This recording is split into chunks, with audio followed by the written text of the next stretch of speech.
नमस्कार दोस्तों, स्वागत है आप सभी लोग का आपके अपने YouTube channel live study Allahabad पर। तो दोस्तों, जैसा कि आपको पता है, प्रत्येक दिन शाम को 7 बजे से हम लोग Uttar Pradesh TGT PAT, Jharkhand TGT PAT, Madhya Pradesh state, Madhya Pradesh SET, LT grade GIC lecturer, Uttarakhand lecturer, UGC NET, LT grade और साथ ही साथ अन्य परीक्षाओं के प्रीवियस ईयर क्वेश्चन पेपर को देखते हैं। और इस सेशन में हम लोग ऐसे प्रश्नों का भी समावेश करते हैं जो प्रश्न इन परीक्षाओं के दृष्टिकोण से महत्वपूर्ण होते हैं।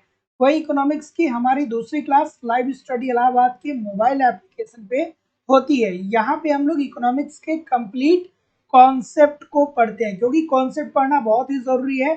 जब तक आपकी कॉन्सेप्ट क्लियर नहीं होते हैं, तब तक आपको ऑब्जेक्टिव क्वेश्चन को सॉल्व करने में बहुत सारी कठिनाइयों का सामना करना पड़ता है।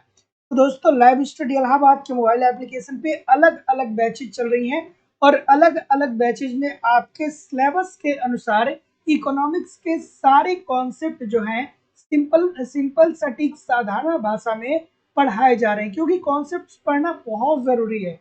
कॉन्सेप्ट पढ़ना ही पड़ेगा, बिना कॉन्सेप्ट की चीजें उतनी बेहतर नहीं हो पाएंगी। साथ ही साथ दोस्तों, आपको यहाँ पे इकोनॉमिक्स का नोट्स भी दिए जाता है, जो कि पता है कि जैसा कि हम लोग को पता है कि या तो इकोनॉमिक्स के नोट्स मिलते नहीं है, या मिल भी जाते हैं तो इतने कॉम्प्लिकेटेड होते हैं कि समझ में नहीं आता है क्या पढ़ना क्या छोड़ना है। तो सिंपल सटीक साधारण भाषा में कंप्लीट आपको इकोनॉमिक्स का नोट्स दिया जा रहा है। तो एक तरफ कॉन्सेप्ट की क्लास को आप पढ़ते रहिए और दूसरी तरफ नोट्स के माध्यम से रिविजन करते रहिए। साथ ही साथ आपको यहाँ पे दोस्तों टेस्ट सीरीज भी दिया जा रहा है। टेस्ट दीजिए, अपना इवेल्युएशन करिए कि आपकी तैयारी कैसी चल रही है, आपके एग्जाम में किस प्रकार के प्रश्न पूछे जाते हैं और आप कितने तैयार हैं, प्रश्न कहाँ पे गलत हो रहा है। जो गलत हो रहा है प्रश्न, उसको पढ़िए, फिर अगला सेशन दीजिए, अगला टेस्ट दीजिए और फिर उसमें गलती नहीं होनी चाहिए। इस तरीके से आप एक्यूरेसी अपनी बेहतर कर सकते हैं। साथ ही साथ दोस्तों, आपको यहाँ पे प्रीवियस ईयर के क्वेश्चन पेपर भी मिलते हैं, ताकि आपको पता लगे कि भैया कि किस तरीके के प्रश्न आपके पेपर में पूछे जाते हैं या किस लेवल की तैयारी करनी है। और दोस्तों, आपको यहाँ पे करंट भी कवर कराए जाते हैं। सब कुछ कवर कराना हमारी जिम्मेदारी है, बस आप ईमानदारी से एप्लीकेशन पे पढ़ते रहिए, यूट्यूब पे प्रैक्टिस करते रहिए। कहीं भी इधर उधर से बहुत कुछ आपको कलेक्ट करने की जरूरत नहीं पड़ने वाली है। तो जो हमारी बैचेज चल रही हैं वो लाइफ टाइम की वैलिडिटी के साथ चल रही हैं। Uttar Pradesh TGT PGT, Jharkhand TGT PGT, Madhya Pradesh state, Madhya Pradesh SET, LT grade, GIC lecturer, UGC NET, Uttarakhand lecturer, Bihar PGT, D triple SB और अन्य परीक्षाओं, सारी परीक्षाओं की बैचेज आपको अलग अलग मिल जाएंगी। आपके सिलेबस के अनुसार सारी चीजें पढ़ाई जाती हैं और लाइफ टाइम की वैलिडिटी आपको मिलती है। इट मीन एक बार कोर्स परचेज करते हैं तो आप हमारे साथ तब तक बने रहेंगे जब तक कि आपका सिलेक्शन नहीं हो जाता है। और आगामी जब भी कोई नई परीक्षा देनी होगी आपको, तो ऑटोमेटिकली आपको बैच में ऐड कर दिया जाएगा, अलग से आपको फीस पेमेंट करने की जरूरत नहीं होने वाली है। तो दोस्तों, बात करें फीस की, तो Madhya Pradesh state, Madhya Pradesh SET, UGC NET और असिस्टेंट प्रोफेसर की फीस 2500 रुपए है। Uttar Pradesh TGT PGT, Jharkhand TGT PGT, Uttarakhand lecturer, Bihar PGT और अन्य परीक्षाओं की जो फीस है वो 2000 रुपए है। तो सिंपली आपको एडमिशन लेने के लिए गूगल पे, फोन पे या पेटीएम के माध्यम से इस नंबर पे अपनी फीस जमा करनी होगी और उसका स्क्रीनशॉट आपको इसी व्हाट्सएप नंबर पे सेंड करना होगा। या आप चाहें तो डायरेक्ट एप्लीकेशन से भी कोर्स को परचेज कर सकते हैं। डिस्क्रिप्शन बॉक्स में एप्लीकेशन का लिंक दिया गया है, एप्लीकेशन को डाउनलोड करके वहां पे जाइए, अपने कोर्स को देखिए और कोर्स को परचेज कर लीजिए। कोई भी इंक्वायरी होगा तो नीचे दिए गए नंबर पे आप कॉल कर सकते हैं या व्हाट्सएप मैसेज कर सकते हैं। अलग अलग से नोट्स चाहिए, अलग से टेस्ट सीरीज चाहिए, तो सारी चीजें अलग से भी आपको प्रोवाइड करा दी जाएंगी। बिल्कुल ठीक है। Good evening everybody. अब हम लोग मूव करेंगे अपने सेशन की तरफ और आज के सेशन का पहला प्रश्न आपके सामने रहा कि विदेशी व्यापार गुणक का मान अधिक होगा जब। विदेशी व्यापार गुणक का मान कब अधिक होता है? बिल्कुल ठीक है भाई, सभी लोग एक बार वीडियो को लाइक और शेयर जरूर कर दिया करिए। बिल्कुल ठीक है। तो विदेशी व्यापार गुणक की बात हो रही है। देखिए, विदेशी व्यापार गुणक को एक और नाम से हम जानते हैं, ठीक है। वो नाम क्या है?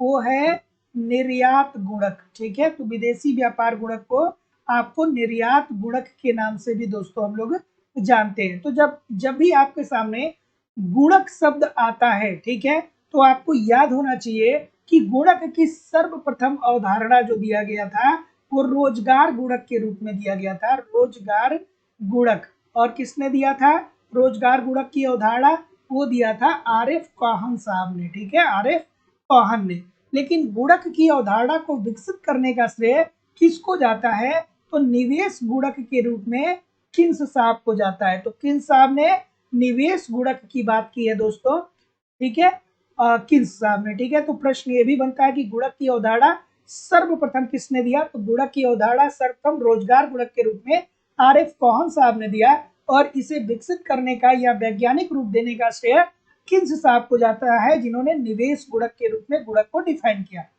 अब ये बात तो हो गई, गुणक होता क्या है, तो देखिए गुणक सिंपली हमको ये बताता है कि जब हम देश की निर्यात में वृद्धि करते हैं, अर्थात अपने देश में उत्पादित वस्तुओं को अगर जो हम निर्यात करते हैं ना, तो इससे हमारे राष्ट्रीय आय में कई गुना वृद्धि होती है। मतलब जितना हम निर्यात करते हैं उससे कई गुना वृद्धि हमारे राष्ट्रीय आय में होती है, ठीक है। मतलब जितना हम निर्यात कर रहे हैं उससे कई गुना वृद्धि हमारे राष्ट्रीय आय में होती है, अर्थात delta y upon delta x, ठीक है। तो जितने लोग भी क्या बोल रहे हैं यहाँ पे, ये बोल रहे हैं, सभी लोग का उत्तर ठीक है कि निर्यातों में वृद्धि होती है। तो आसान सी बात है भाई, हमेशा याद रखना है कि गुणक की अवधारणा सर्वप्रथम रोजगार गुणक के रूप में आरिफ कोहन ने दिया।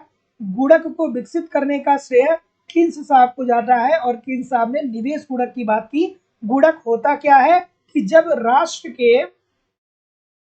राष्ट्र के निर्यातों में वृद्धि होती है तो उससे राष्ट्रीय आय में के गुना वृद्धि आ जाती है। मतलब जितना निर्यात बढ़ता है उससे कहीं बड़ी मात्रा में क्या होता है, राष्ट्रीय आय में वृद्धि होती है। तो इतनी बातें आपको याद रखना है। अगला, चालू खाते में परिवर्तनीयता का अर्थ है विदेशी मुद्रा का स्वतंत्र क्रय विक्रय। बेहतरीन सा प्रश्न है भाई, चलिए बताइए। बिल्कुल ठीक है, बिल्कुल ठीक है। चालू खाते में परिवर्तनीयता का अर्थ है विदेशी मुद्रा का स्वतंत्र क्रय विक्रय। किसके लिए भैया, तो विदेशी व्यापार से संबंधित समस्त भुगतानों के लिए। मैं बहुत बार बताया हूं आपको, ठीक है। घर का खर्चा चलाने के लिए, साधारण प्रेषण के लिए, और ऋण पर ब्याज के भुगतान के लिए। तो जितने लोग भी यहाँ पे डी की बात कर रहे हैं सभी लोग का उत्तर यहाँ पे एब्सोल्युटली 100% ठीक है। Option number D according to the question this is the right answer हो जाएगा। तो आपको याद रखना है कि चालू खाते में परिवर्तनीयता का अर्थ है विदेशी मुद्रा में स्वतंत्र क्रय विक्रय विदेशी व्यापार से संबंधित समस्त भुगतानों के लिए, या घर का खर्चा चलाने के लिए, साधारण प्रेषण के लिए, या ऋण पर ब्याज के भुगतान के लिए। तो जितने लोग भी डी बोल रहे हैं सभी लोग का उत्तर ठीक हो जाएगा। अगला प्रश्न, हैरट डोमर मॉडल में निम्नलिखित में से कौन सी एक मान्यता नहीं है। देखिए दोस्तों, मैं बार बार आपसे कहता हूं कि हैरट डोमर मॉडल की मान्यता, सोलो साहब के मॉडल की मान्यता, रिकार्डो साहब के मॉडल की मान्यता, किन्स साहब के मॉडल की मान्यता, हैबरलर के मॉडल की मान्यता, हैक्सर ओहलिन की मान्यता, ये आपको ध्यान में रखना है क्योंकि यहाँ से प्रश्न बनेगा ही बनेगा, जरूर बनेगा। ठीक है, चलिए तो इस प्रश्न का उत्तर बताइए कि हैरट डोमर मॉडल में निम्नलिखित में से कौन सी मान्यता नहीं है। मतलब हैरट डोमर मॉडल की कौन सी मुख्य मान्यता नहीं है, चलिए भाई बताइए। क्या सबसे महत्वपूर्ण इनकी मात्रा क्या है, मान्यता क्या है? श्रम और पूंजी को इन्होंने क्या माना था, स्थिर माना था। इस बात को ध्यान रखिएगा, बहुत बार ये प्रश्न पूछा गया है। श्रम और पूंजी को इन्होंने स्थिर माना था। अर्थव्यवस्था को क्या कहा था कि अर्थव्यवस्था जो है वो बंद अर्थव्यवस्था है, बंद अर्थव्यवस्था, ना ही निर्यात ना ही आयात। उन्होंने क्या और क्या कहा था, सरकार के हस्तक्षेप की अनुपस्थिति होगी, बंद अर्थव्यवस्था हमने बता ही दिया, और बचत की सीमांत और औसत प्रवृत्ति बराबर होगी। लेकिन उनकी मान्यता के अंतर्गत ये बात बिल्कुल नहीं कही गई है कि अर्थव्यवस्था में पूर्ण रोजगार स्तर से कम आय स्तर पर संतुलन होगा। ये स्टेटमेंट्स किस अर्थशास्त्री का है, कमेंट करके बताइए कि ये जो स्टेटमेंट है, ये जो मान्यता है, ये किस अर्थशास्त्री की मान्यता है। कमेंट करके सभी लोग बताइए कि किसने कहा था कि अर्थव्यवस्था में पूर्ण रोजगार स्तर से कम आय स्तर पर भी संतुलन होगा।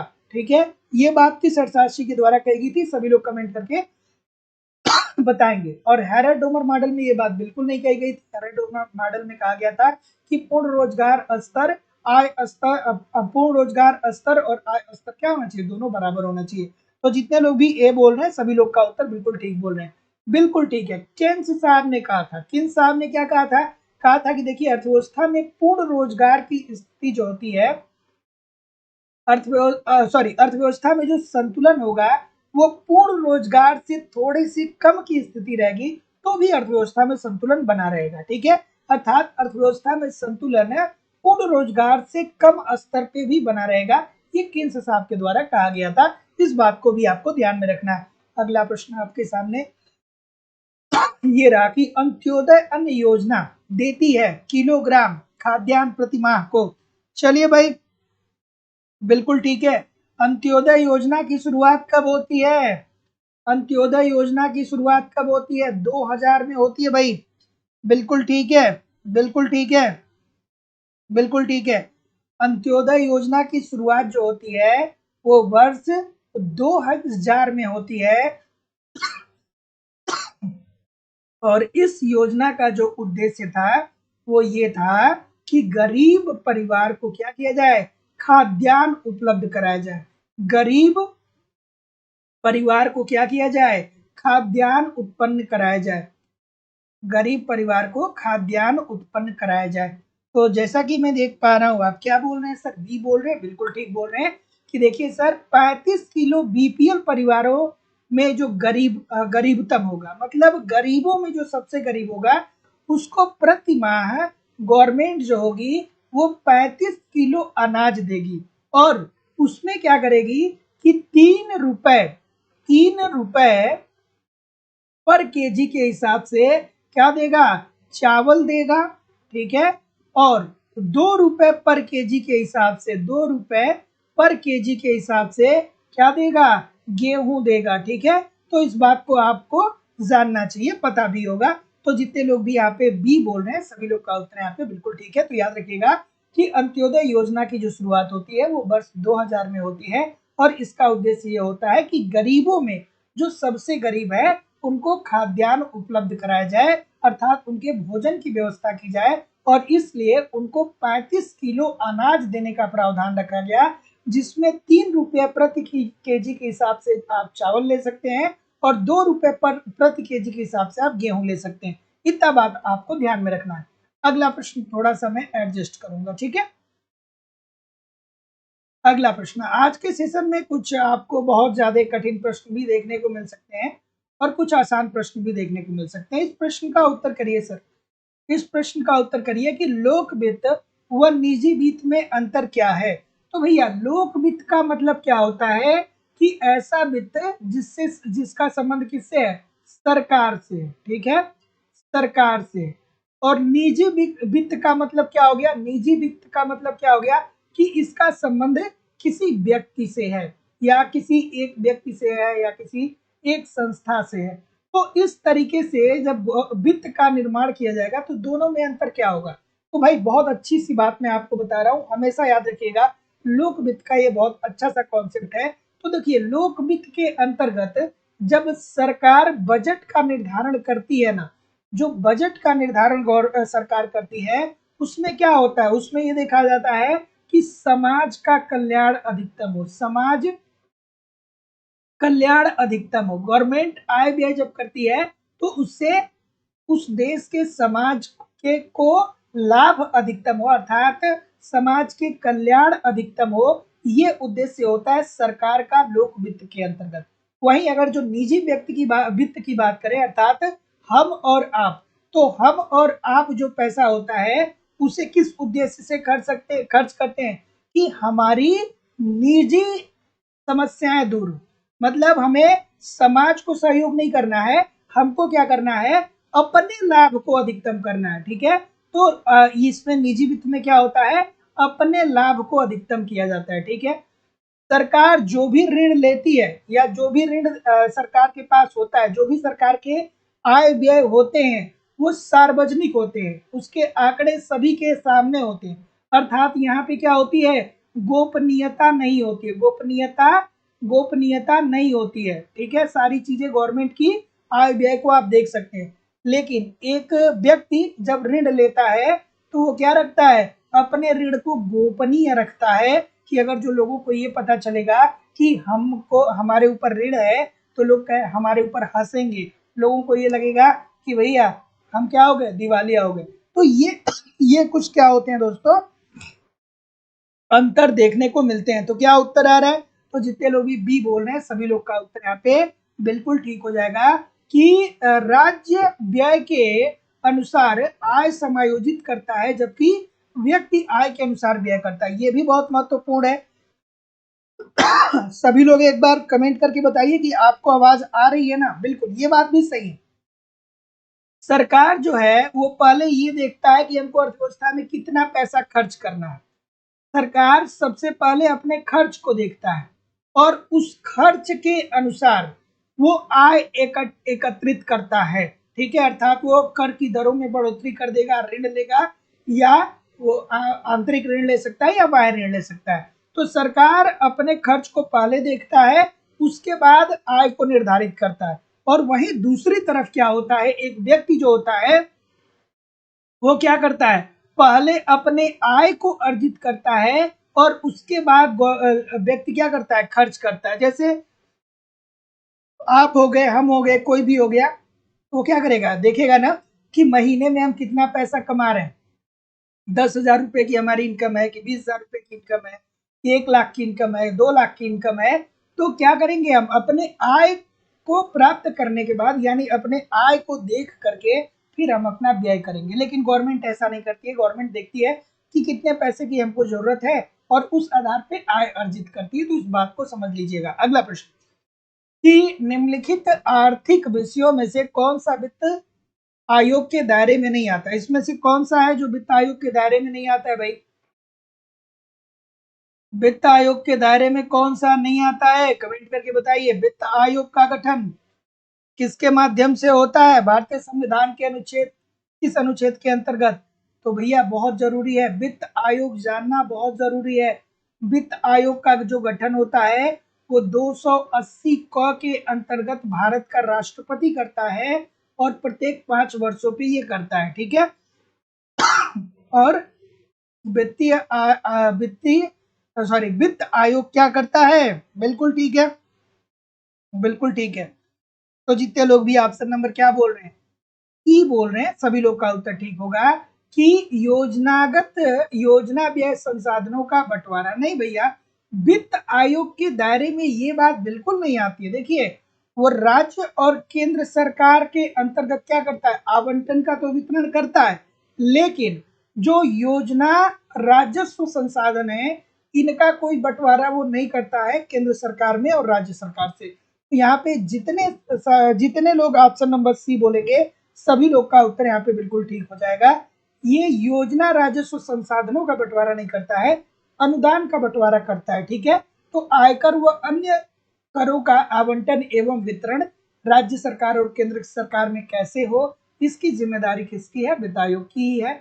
संघ राज्यों के अनुदान को और संघ एवं राज्यों के मध्य वित्तीय संबंधों से संबंधित विषय के बारे में कौन हस्तक्षेप करता है, कौन इस पे प्रारूप तैयार करता है, वो वित्त आयोग ही तैयार करता है। ठीक है, अगला प्रश्न कि कर उत्प्लावकता को हम कैसे परिभाषित कर सकते हैं। कर उत्प्लावकता को कर उत्प्लावकता को कैसे परिभाषित किया जा सकता है, चलिए भाई बताइए। कर उत्प्लावकता को हम कैसे परिभाषित कर सकते हैं, बता दीजिए। आसान सा प्रश्न है। सी बोल रहे हैं, और कोई, सभी लोग एक बार वीडियो को लाइक और शेयर तो कर दीजिए। इतने सारे लोग क्लास देखते हैं फिर भी लाइक और शेयर की संख्या इतनी कम होती है, ऐसा क्यों है भाई। आप ही से पूछ रहा हूँ, आपसे ही पूछ रहा हूँ, जो जो मेरी बात को सुन रहा हूँ उससे ही पूछ रहा हूँ। मैं 2 घंटे की क्लास लेता हूँ फिर भी आप लाइक शेयर नहीं करते हैं, ये अच्छी बात थोड़ी है। कहा जाता है ना कि फ्री का ज्ञान कारगर नहीं होता है, तो फ्री का ज्ञान नहीं लेना है ना। एक लाइक शेयर कर देंगे तो फ्री का नहीं होगा। ठीक है, तो क्या उत्तर आ रहा है, डी बोल रहे हैं तो जितने भी लोग डी बोल रहे हैं, क्या बोल रहे हैं, चलिए देखते हैं कि कर उत्प्लावकता को हम कैसे व्यक्त कर सकते हैं। कर राजस्व में प्रतिशत वृद्धि अपान कराधान में प्रतिशत वृद्धि। इसीलिए मैं कहता हूं कि थोड़ा कॉपी पेन लेकर के भी बैठा करिए। अब इसको लिखना जरूरी है, ठीक है, लिख करके प्रैक्टिस करना जरूरी है। कर उत्प्लावकता इज इक्वल टू क्या होता है, कर राजस्व में प्रतिशत वृद्धि अपान कराधान में प्रतिशत वृद्धि। तो जितने लोग भी डी बोल रहे हैं सभी लोग का उत्तर यहाँ पे बिल्कुल ठीक हो जाएगा। अगला प्रश्न, बिल्कुल ठीक है।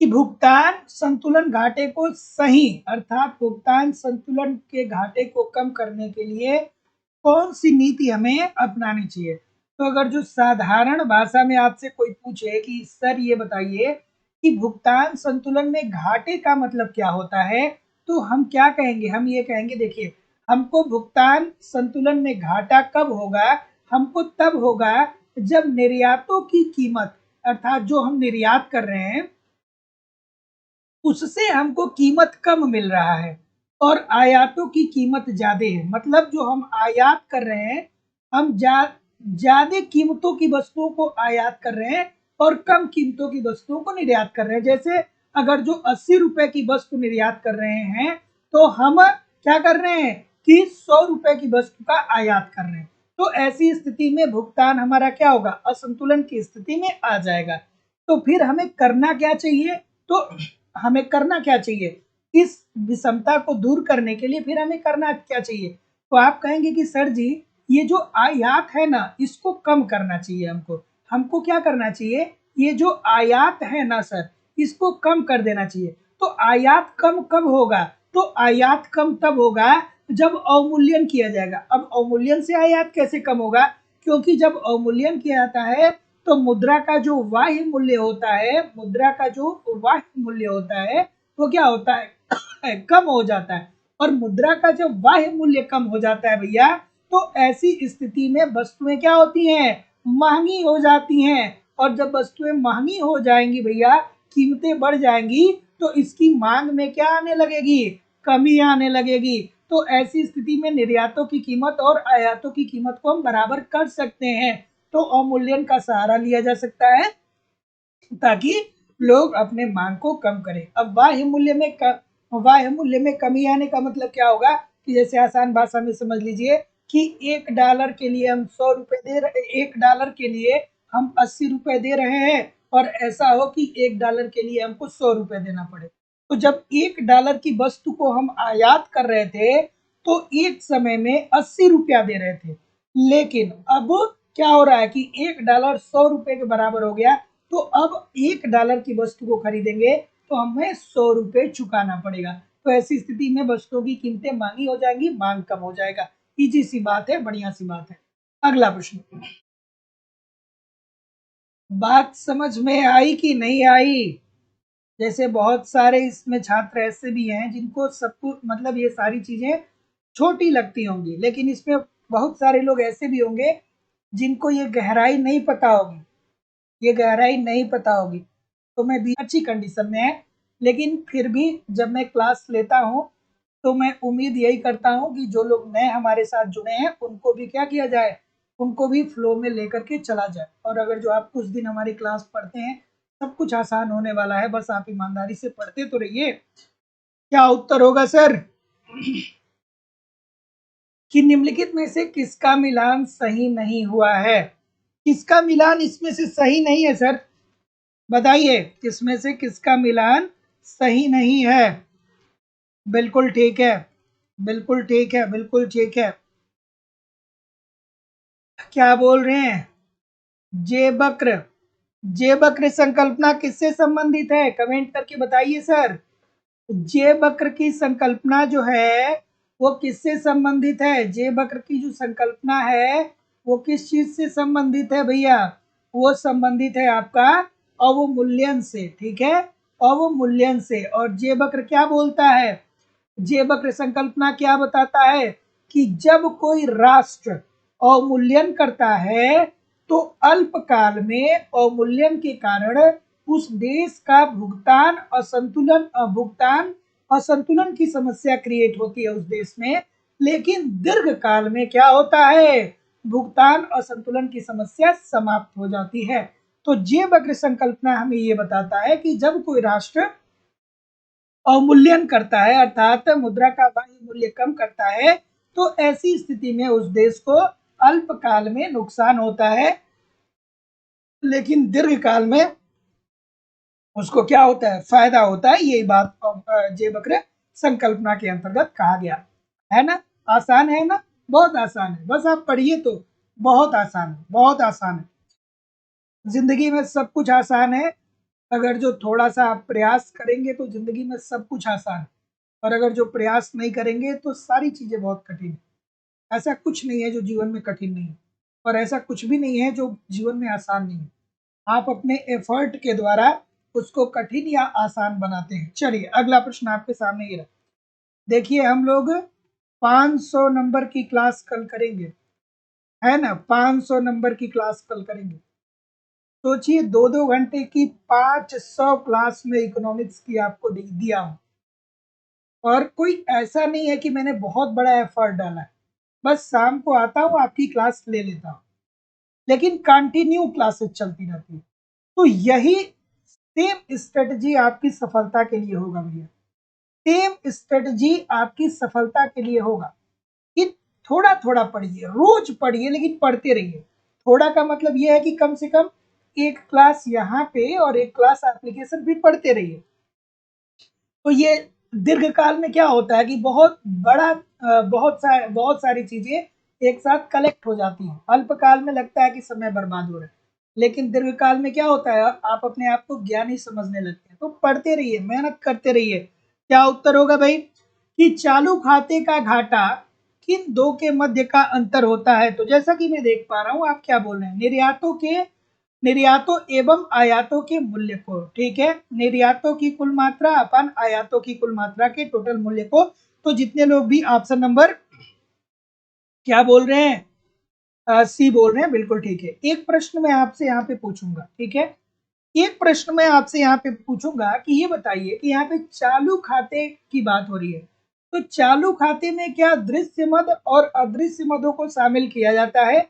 दृश्य मद मतलब व्यापार, बार बार बताया, और अदृश्य मतलब सेवाएं। क्या चालू खाते के अंतर्गत दृश्य मद और अदृश्य मद को शामिल किया जाता है, कमेंट करके बता दीजिएगा सर, ठीक है। तो जितने लोग भी सी बोल रहे हैं ठीक बोल रहे हैं।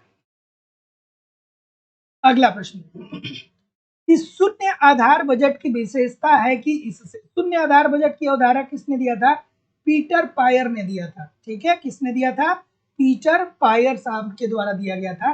क्या कहा गया था, पीटर पायर साहब के द्वारा क्या कहा गया था, कहा गया था कि जब सरकार बजट का निर्माण करेगा तो बिल्कुल नए सिरे से पैसे का आवंटन करेगा। वो पिछले वर्षों में कितना आवंटन किया गया किस क्षेत्र पे, इस पे ध्यान नहीं देगा।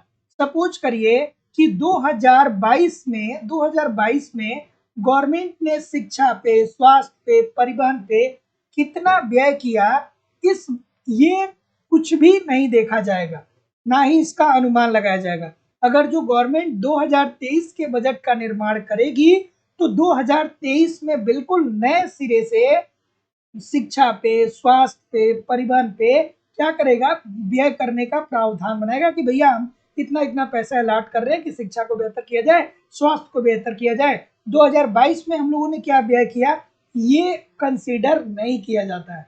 तो ऐसी बजट जो एकदम नई हो, एकदम फ्रेश हो, ठीक है। तो क्या उत्तर आ रहा है भाई, तो जितने लोग भी ऑप्शन नंबर क्या बोल रहे हैं, ऑप्शन नंबर जितने लोग भी क्या बोल रहे हैं, इतने सारे लोग गलत क्यों कर रहे हैं भाई।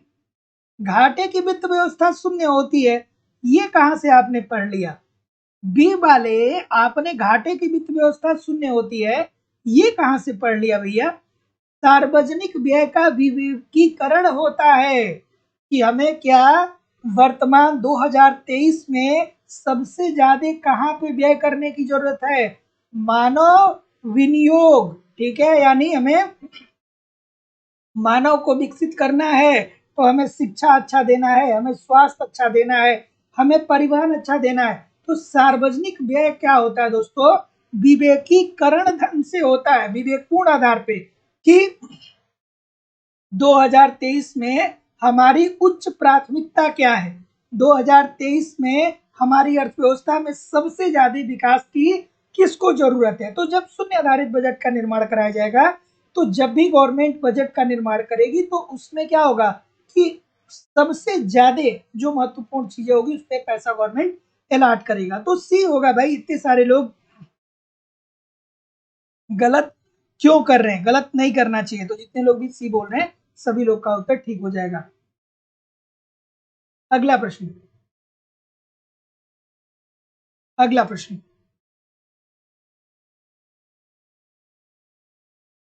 बिल्कुल ठीक है।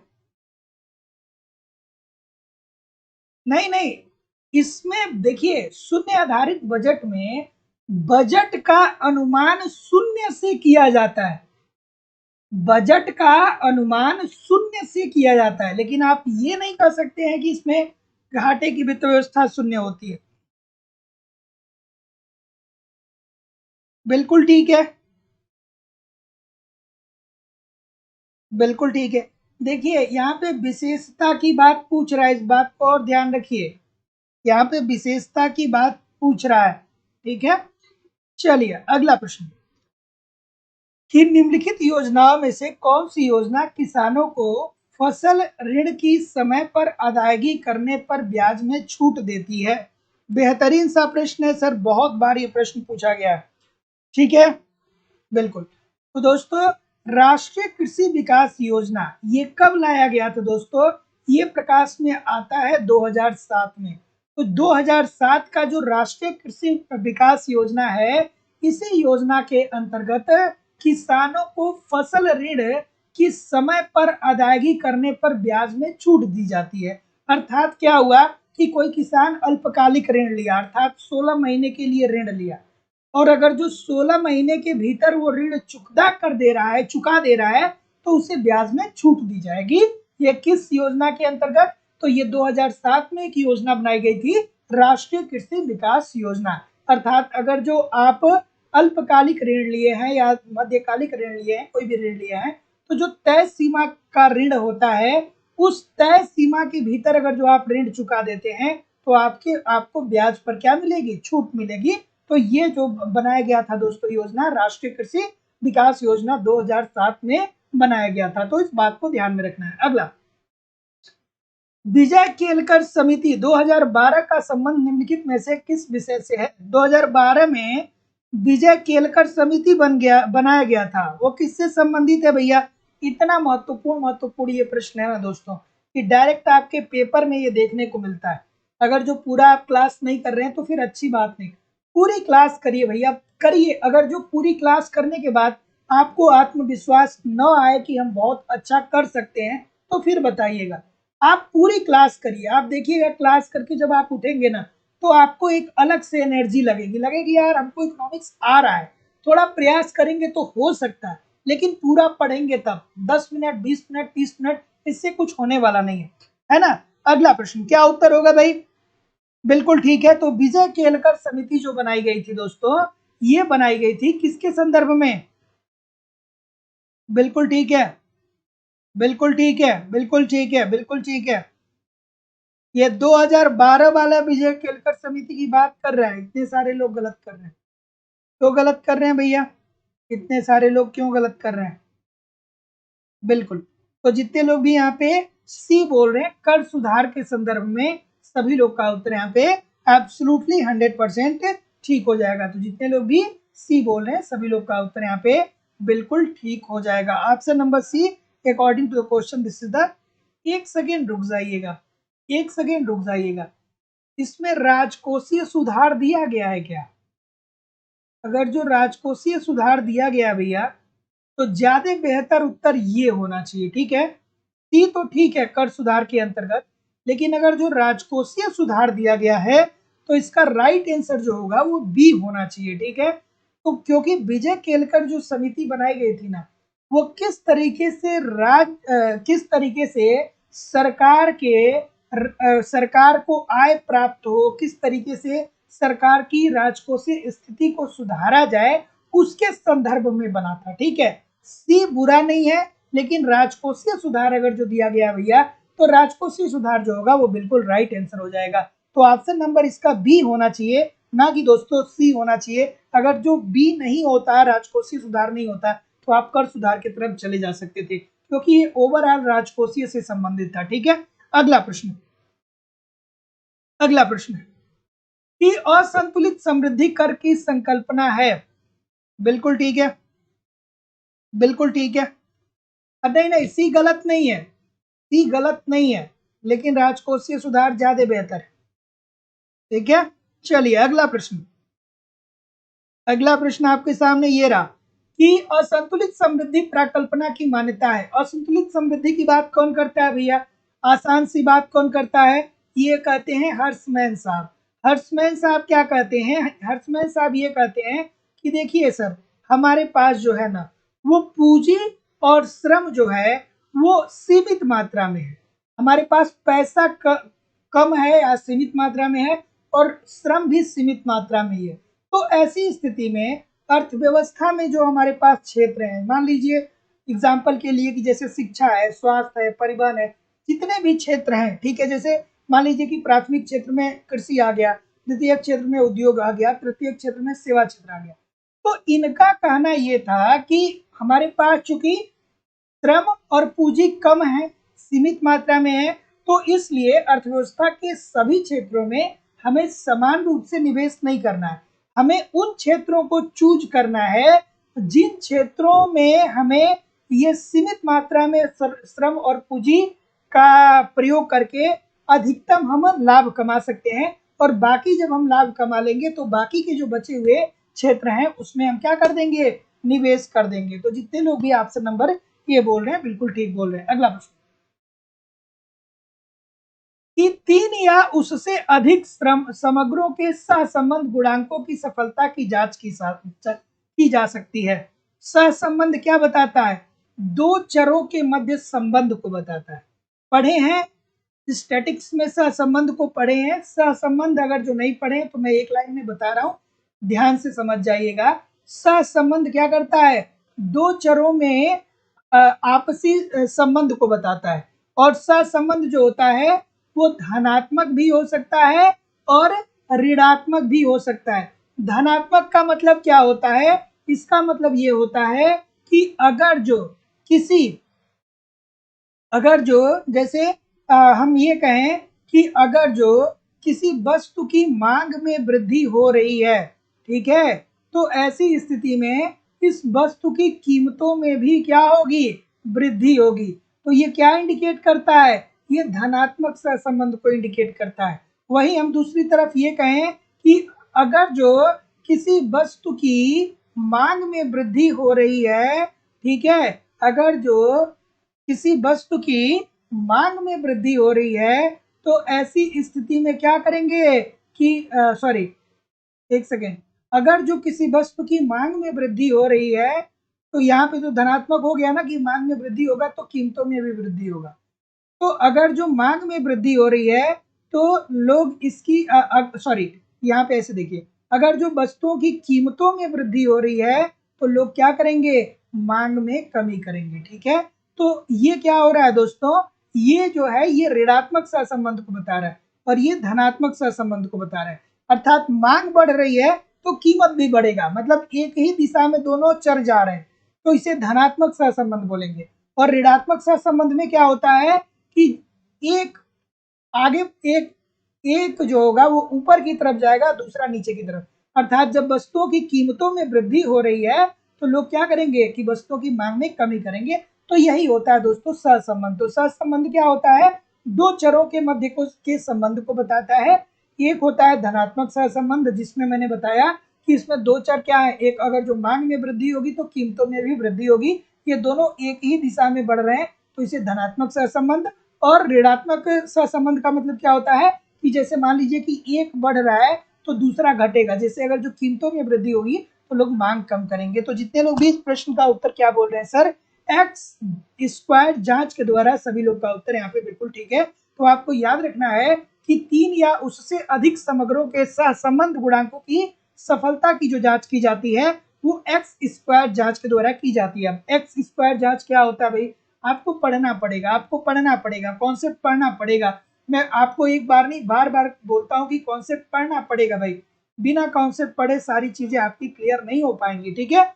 चलिए अगला प्रश्न आपके सामने ये रहा। ये प्रश्न बहुत महत्वपूर्ण है, थोड़ा आराम से करिएगा कि निम्नलिखित में से कौन सा कथन सही नहीं है। ये एग्जामिनेशन हॉल में जब बैठिएगा तो ये जरूर पढ़िएगा कि क्या बोल रहा है कि नहीं है। चलिए आराम से बताइए। बिल्कुल ठीक है, बिल्कुल ठीक है, बिल्कुल ठीक है। तो जैसा कि मैं देख पा रहा हूं क्या उत्तर आ रहा है, ठीक है, बिल्कुल। ऑप्शन नंबर क्या आ रहा है, बिल्कुल ठीक है। चलिए क्या बोल रहे हैं, सी बोल रहे हैं।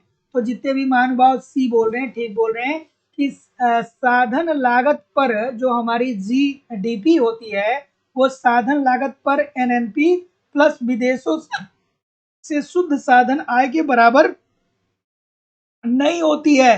तो क्या होता है दोस्तों, यहाँ पे माइनस होता है ना, माइनस विदेशों से शुद्ध साधन आए, तो ये क्या हो जाएगा, गलत हो जाएगा।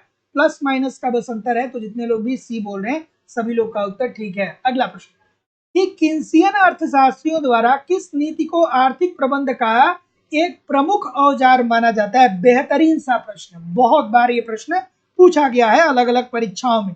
चलिए थोड़ा आराम से करिए सर, बिल्कुल ठीक है, बिल्कुल ठीक है।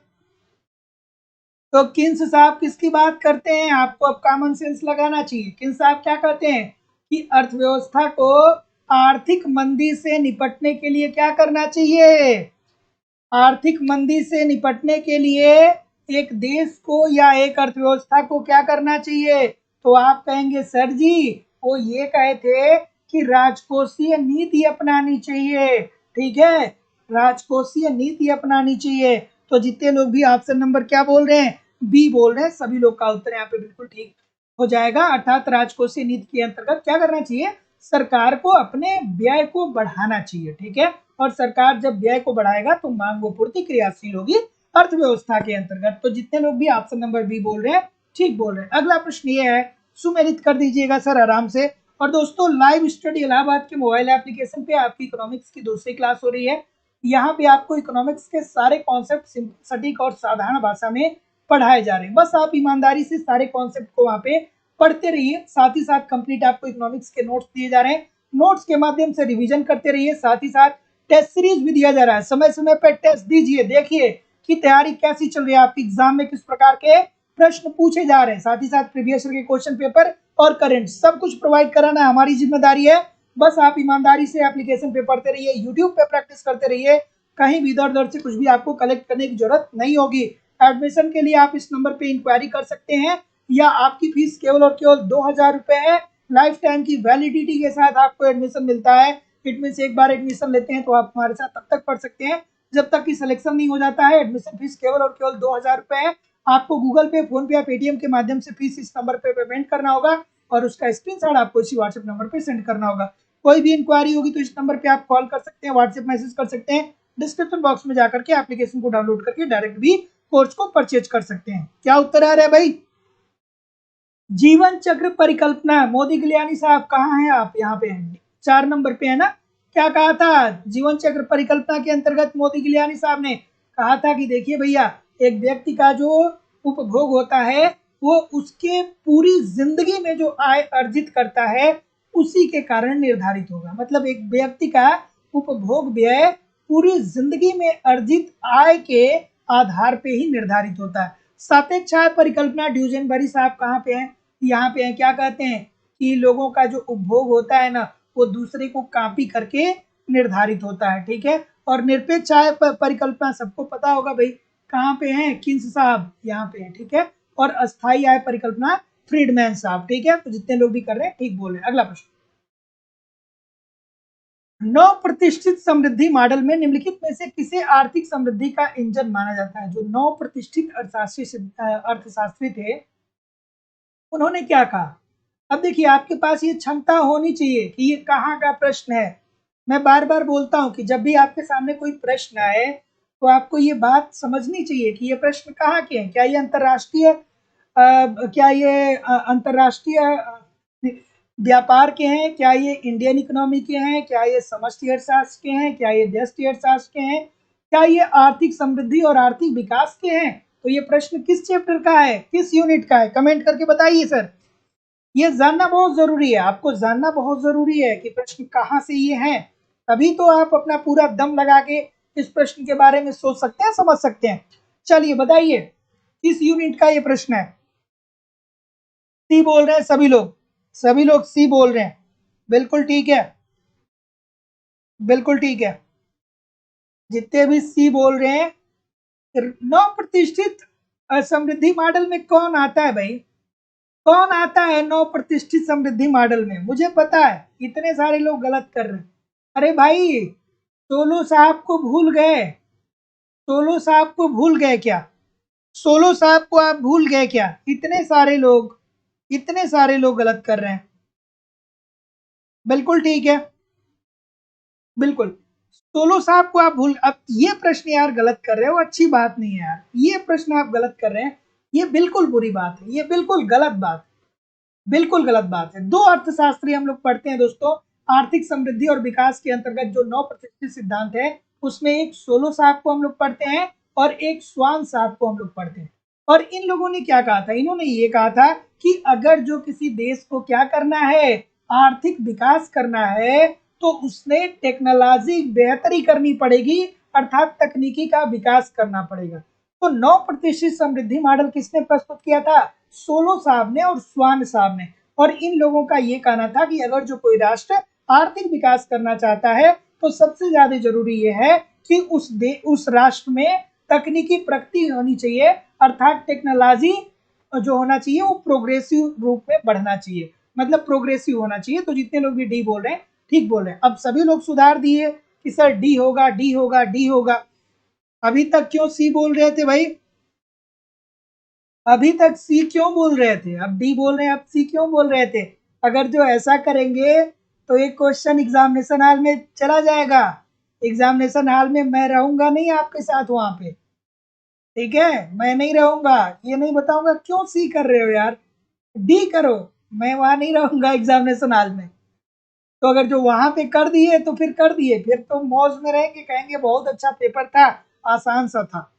तो इसीलिए मैं बोला हूं कि ऐसे प्रश्नों में जो होता है वो क्या होगा, ऐसे प्रश्नों में जो होता है वो आपको जानना पड़ता है कि ये अर्थशास्त्र के किस यूनिट से पूछा गया प्रश्न। और यहाँ पे आपको कॉन्सेप्ट बहुत जरूरी हो जाता है।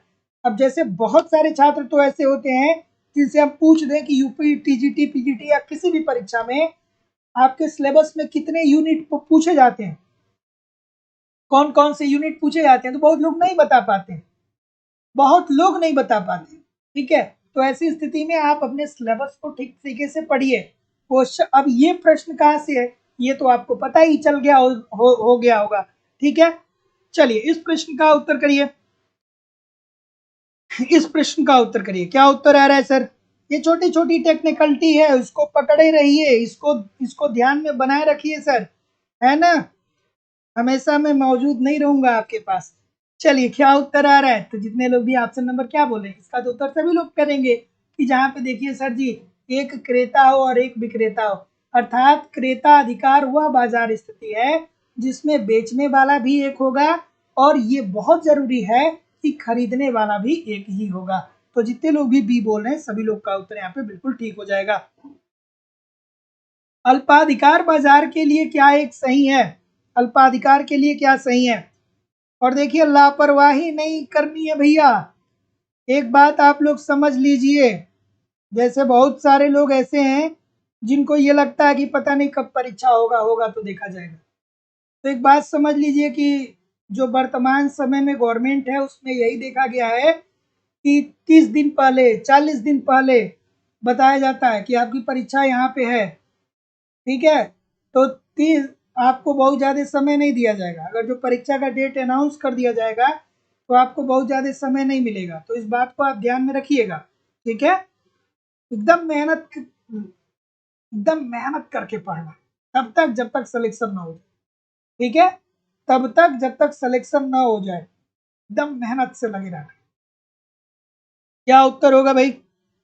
बिल्कुल ठीक है, बिल्कुल ठीक है, बिल्कुल ठीक। ऑप्शन नंबर डी बोल रहे हैं सभी लोग। सबको पता है क्या? बिल्कुल सही है भाई। अल्पाधिकार बाजार के अंतर्गत अल्पाधिकार की प्रॉपर्टीज क्या होती है कि कुछ फर्में होती हैं, थोड़ी फर्में होती हैं। अल्पाधिकार के अंतर्गत क्या होता है दोस्तों? कार्टेल का निर्माण होता है। कार्टेल जो होता है वो स्वतंत्र फर्मों का संगठन होता है जो कीमत को निर्धारित करता है ताकि अन्य फर्में जो हैं वो क्या कर पाए? उद्योग में एंट्री न कर पाए और और उद्योग के अंतर्गत जो भी फर्में हैं वो अपने अधिकतम लाभ को कमा पाए। तो जितने लोग भी ऑप्शन नंबर क्या बोल रहे हैं? डी बोल रहे हैं, अनेक अनकहे समझौते करते हैं, सभी लोग का उत्तर यहाँ पे बिल्कुल ठीक हो जाएगा। कि निम्नलिखित में से विकास के किस सिद्धांत में व्यापार चक्र घटना नहीं पाई जाती है? कौन सी ऐसी थियरी है जिसमें व्यापार चक्र की घटना नहीं पाई जाती है? बिल्कुल ठीक है,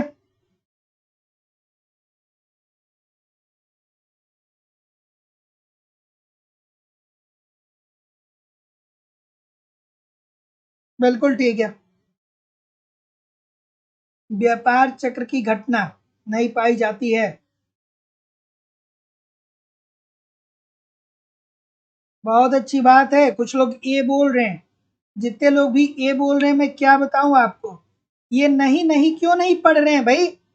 ये नहीं क्यों नहीं पढ़ रहे हैं? ये देखिए कौन सी घटना नहीं पाई जाती है, ये पूछ रहा है। तो भैया सुम्पीटर साहब ने तो व्यापार चक्र के 4 सिद्धांत दिए ही थे। सॉरी, व्यापार चक्र की 4 अवस्थाओं के बारे में सुम्पीटर साहब ने बताया ही तो था। जो 4 सिद्धांत पढ़ते हैं वो सुम्पीटर साहब का ही तो है। सॉरी, जो 4 अवस्थाएं पढ़ते हैं वो सुम्पीटर साहब का ही तो है। ये जो संस्थापित सिद्धांत है दोस्तों, ये जो क्लासिकल थियरी है, जो क्लासिकल अर्थशास्त्री हैं, ठीक है, ये इसके अंतर्गत संस्थापित सिद्धांत के अंतर्गत दोस्तों आपको व्यापार चक्र की अवधारणा देखने को नहीं मिलता है। ठीक है, ऑप्शन नंबर बी बिल्कुल ठीक हो जाएगा। अगला प्रश्न। और जिन लोगों ने भी चैनल को सब्सक्राइब नहीं किया, आप चैनल को सब्सक्राइब करके बेल आइकन को जरूर क्लिक कर लीजिए। प्रत्येक दिन शाम को 7:10 पे मैं लाइव आ जाता हूँ। ठीक है, तो 7 बजे से आप क्लास को ज्वाइन करने का प्रयास करिए। क्या उत्तर होगा सर? बिल्कुल ठीक है। ऑप्शन नंबर क्या उत्तर आएगा? बिल्कुल, आराम से। अब ये कोई गलत कर सकता है क्या? कोई गलत नहीं कर सकता भाई। द्विक्षेत्रीय विकास मॉडल कहाँ का ये प्रश्न है भैया? आर्थिक विकास का ये प्रश्न है। और आर्थिक विकास में कौन है? आर्थर लेविस साहब या लुईस साहब। लुईस साहब क्या कहते हैं कि अर्थव्यवस्था में 2 क्षेत्र हैं, एक है कृषि और दूसरा है उद्योग। ठीक है, एक कृषि है और दूसरा उद्योग है। कृषि में क्या है? श्रम का अतिरेक पाया जाता है। श्रम अतिरेक पाया जाता है, अर्थात जितने लोगों की जरूरत है उत्पादन में, उससे ज्यादा लोग कृषि में कार्यरत हैं। जैसे कि हम कहते हैं ना कि छिपी हुई बेरोजगारी कृषि क्षेत्र में सबसे ज्यादा पाई जाती है। तो ऐसी स्थिति में जो हमारे लेविस साहब हैं, अर्थात जिसे हमें हमें लुईस भी बोलते हैं, लुईस लेविस एक ही है, तो इन्होंने ये कहा कि देखिए सर, जो कृषि में अतिरेक है इसको आप पलायित करिए। किसके तरफ? उद्योगों के तरफ। और जब कृषि में अतिरेक, श्रम का अतिरेक खत्म हो जाएगा तो उद्योगों की तरफ जब श्रम बढ़ जाएगा तो उद्योगों में उत्पादन का स्तर बढ़ेगा और उत्पादन बढ़ेगा तो राष्ट्रीय आय बढ़ेगा, जिससे देश का आर्थिक विकास होगा। तो ये छोटी सी बात इन्होंने कही थी। तो जितने लोग भी ऑप्शन नंबर बी बोल रहे हैं ठीक बोल रहे हैं। तो कभी भी नहीं बोलना है, पूरी जिंदगी भर याद रखना है कि द्विक्षेत्रीय समृद्धि का विकास मॉडल किसने दिया?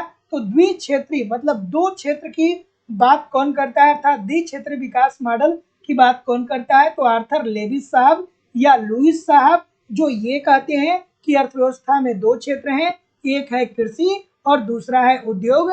कृषि में श्रम का अतिरेक पाया जाता है, अर्थात जितने लोग कृषि में संलग्न होने की जरूरत है, उत्पादकता के लिए जरूरत है, उससे बहुत ज्यादा लोग कृषि में अननेसेसरी रूप से लगे हैं। तो ऐसी स्थिति में जो लोग कृषि में लगे हैं उनको आप उद्योगों की तरफ पलायित करिए, उद्योगों की तरफ भेजिए और तब तक भेजिए जब तक कृषि में अतिरेक खत्म ना हो जाता है। जैसे ही कृषि में अतिरेक होगा उद्योग विकास करना शुरू कर देगा और देश की राष्ट्रीय आय में वृद्धि आएगी।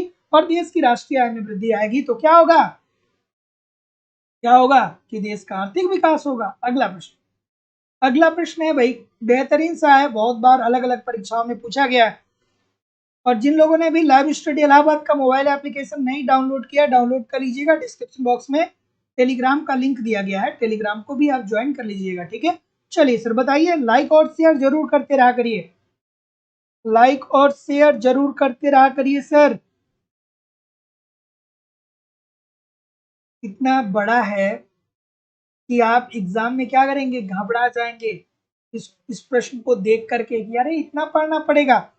क्योंकि स्टूडेंट क्या होता है कि मनोवैज्ञानिक रूप से जब ऑब्जेक्टिव टाइप परीक्षाएं होती हैं तो आलसी हो चुका होता है कि बस पूछ दे कि ये बताइए भुगतान और संतुलन क्या होता है, ठीक है, हेक्सचर ओलिन मॉडल क्या बताता है। इस प्रकार के प्रश्न जो होते हैं वो थोड़े से क्या देते हैं, समस्या क्रिएट करते हैं। कोई बात नहीं, पढ़िए भैया। युक्तिपरक व्यक्ति मानते हैं कि यदि सरकार अपने व्यय को उधारी द्वारा पूरा करती है तो भविष्य में सरकार द्वारा करारोपण बढ़ाया जाएगा, इसलिए वह कर बढ़ोतरी के अंदेशे से चालू बचतों को कम करते हैं। ये कथन किस अर्थशास्त्री का है सर? बिल्कुल ठीक है, बिल्कुल ठीक है। देखिए सर, एब्सोल्युटली 100% ठीक है। एक ही लोग यहाँ पे सही उत्तर दे रहे हैं, वो है शोभा देवी जी, ठीक है, बिल्कुल ठीक है, एब्सोल्युटली 100% ठीक है। ये बात रिकार्डो तुल्यता प्रमेय के अंतर्गत कही गई है। रिकार्डो तुल्यता प्रमेय के अंतर्गत ये बात कही गई है कि यदि सरकार अपने व्यय को उधारी द्वारा पूरा करता है तो भविष्य में सरकार टैक्स बढ़ाएगा, और जब भविष्य में सरकार टैक्स बढ़ाएगा तो ऐसी स्थिति में जो भविष्य में गवर्नमेंट होगी उसके ऊपर क्या होगा, बर्डन पड़ेगा, ठीक है, और उसको नुकसान होगा। तो B this is the right answer हो जाएगा। भूल गए क्या भाई, भूलना मना है। अगला, नवीन केंसियन अर्थशास्त्रियों द्वारा विकसित एफिशिएंसीज वेज मॉडल का उद्देश्य क्या है? चलिए भैया, चलिए बताइए। बिल्कुल ठीक है, थोड़ा आराम से, धैर्य से सर। बिल्कुल ठीक है। ऑप्शन नंबर क्या बोल रहे हैं सर? कि नवीन केंसियन अर्थशास्त्रियों द्वारा विकसित इफिशियंसी बेस्ड मॉडल का उद्देश्य क्या है? बिल्कुल ठीक है, क्या बोल रहे हैं सर? बिल्कुल ठीक है, ठीक है। तो इन्होंने ये कहा था कि हमको अपनी श्रम की उत्पादकता में वृद्धि करना है। क्या करना है? श्रम की उत्पादकता में वृद्धि करना है। सभी लोग गलत हो रहे हैं भैया, सभी लोग गलत हो रहे हैं, ठीक है। तो जो नवीन केंसियन अर्थशास्त्री द्वारा जो विकसित इफिशियंसी बेस्ड मॉडल है, जो इफिशियंसी बेस्ड मॉडल है उसके अंतर्गत ये कहा गया है कि हमको क्या करना है कि अपने श्रम की उत्पादकता को अधिकतम करना है। तो ऑप्शन नंबर ए होगा सर। सॉरी फॉर दैट, आप सभी लोग सी बता रहे हैं, लेकिन इसका उत्तर जो होगा वो ऑप्शन नंबर ए होगा। तो जितने लोग भी ए बोलेंगे सभी लोग का उत्तर ठीक होगा। आज बहुत सारी गलती हो रही है, आज के सेशन को दोबारा देख लीजिएगा सर, ठीक है। और एक बात ध्यान में रखिएगा, एक बात ध्यान में रखिएगा, ये पूरी जिंदगी में अप्लाई होता है। जिंदगी में जब चीजें आसान दिखें, आसान लगे, तो बहुत ज्यादा ओवर कॉन्फिडेंस में नहीं आना चाहिए। जैसे जब आसान आसान प्रश्न आते हैं तो बहुत सारे लोग को लगता है कि हम ही क्या हैं, हम ही क्या हैं, हम ही बहुत बड़े इकोनॉमिस्ट हैं, हमको इकोनॉमिक्स बहुत अच्छे से आता है। और वहीं दूसरी तरफ जब कुछ ऐसे भी प्रश्न आते हैं जो आपके कॉन्फिडेंस को लो करते हैं, अर्थात जो जहाँ पे गलतियाँ आपसे ज़्यादा होती हैं, तो वहाँ पे परेशान होना नहीं। संतुलन, अर्थशास्त्र पढ़ रहे हैं तो संतुलन समझना पड़ेगा, संतुलन में रहिए, है ना। बहुत ज़्यादा उत्साहित और बहुत ज़्यादा हतोत्साहित नहीं होना है। अच्छे दिन भी आते हैं, बुरे दिन भी आते हैं, जिंदगी में, जिंदगी भी ऐसे ही चलती है। कभी जिंदगी आसान लगेगी, कभी जिंदगी कठिन लगेगी, लेकिन हमको क्या करना है, हमको जिस पल में मैं काम कर रहा हूं या कर रही हूं उसमें ईमानदारी से वो कार्य को करना है, ईमानदारी से कार्य करना है। और ऐसा नहीं है कि अगर जो कठिन सेशन है तो आपको कुछ आता ही नहीं, है ना। थोड़ा सा आज मैं जानबूझ के कठिन सेशन लेकर के आया हूं और ये सारे सेशन बहुत महत्वपूर्ण है, बहुत महत्वपूर्ण है जो भी प्रश्न आपके सामने आ रहे हैं, ठीक है। चलिए इस प्रश्न का उत्तर करिए सर, ठीक है। तो परेशान नहीं होना है, अगर जो प्रश्न गलत हो रहे हैं तो परेशान नहीं होना है, उसको सीखना है, समझना है। तो जितने लोग भी क्या बोल रहे हैं, डी बोलेंगे सर सभी लोग का उत्तर, ठीक है। देखिए गोल्डन के त्रिभुज मॉडल में मुद्रा स्फीति निम्नलिखित में से किसके द्वारा निर्धारित नहीं होती है। तो जो त्रिभुज मॉडल है ना दोस्तों, उसमें 3 प्रकार की मुद्रा स्फीति की बात बोलते हैं, निहित मुद्रा स्फीति, मांग जन्य मुद्रा स्फीति और लागत जन्य मुद्रास्फीति। ये प्रत्याशित मुद्रास्फीति की बात बोर्ड से साहब नहीं करते हैं, तो इस बात को ध्यान में रखिएगा। ऑप्शन नंबर डी जो होगा वो राइट आंसर हो जाएगा। अगला प्रश्न, अब देखिए ये बच्चों वाला प्रश्न आ गया कि निम्नलिखित में से किसने कहा कि मुद्रास्फीति हमेशा वो प्रत्येक जगह पे मौद्रिक घटना है। किसने कहा सर, बिल्कुल ठीक है कि मुद्रास्फीति हमेशा वो प्रत्येक जगह पे मौद्रिक घटना है, बिल्कुल ठीक है। क्या है, बिल्कुल ठीक है। तो ऑप्शन नंबर क्या बोल रहे हैं, जितने लोग भी फ्रीडमैन की बात बोल रहे हैं सभी लोग का उत्तर यहाँ पे बिल्कुल ठीक हो जाएगा, फ्रीडमैन साहब, ठीक है। तो मुद्रास्फीति हमेशा वो प्रत्येक जगह पे मौद्रिक घटना होती है, किसने कहा था, ये फ्रीडमैन साहब ने कहा था। अगला प्रश्न, ये भी आसान सा प्रश्न आ गया भाई, इसी भी थोड़े थोड़े आसान प्रश्न भी आपको देखने को मिल रहे हैं कि स्फीति अन्यायपूर्ण है तथा अस्फीति अनुचित हो, दोनों में से अस्फीति अधिक खराब है, ये किसने कहा था, सबको पता होगा। तो मुद्रास्फीति में क्या होता है दोस्तों कि वस्तुओं की कीमतों में वृद्धि हो जाती है, लेकिन इसकी सबसे अच्छी बात ये होती है कि यहाँ पे मांग भी बढ़ा होता है और उत्पादन भी बढ़ता है, अर्थात पूर्ति भी बड़ी होती है। लेकिन यहाँ पे जितना पैसा होता है सबका सब आप खर्च कर देते हैं, ठीक है। और अस्फीति में क्या होता है कि यहाँ पे क्या होता है कि मंदी आ जाती है, अस्फीति का मतलब कि मंदी आ गई, अर्थात क्या होती है, लोग वस्तुओं की मांग कम करते हैं, मांग कम होता है तो पूर्ति भी कम होता है, तो चारों तरफ मंदी छा जाती है।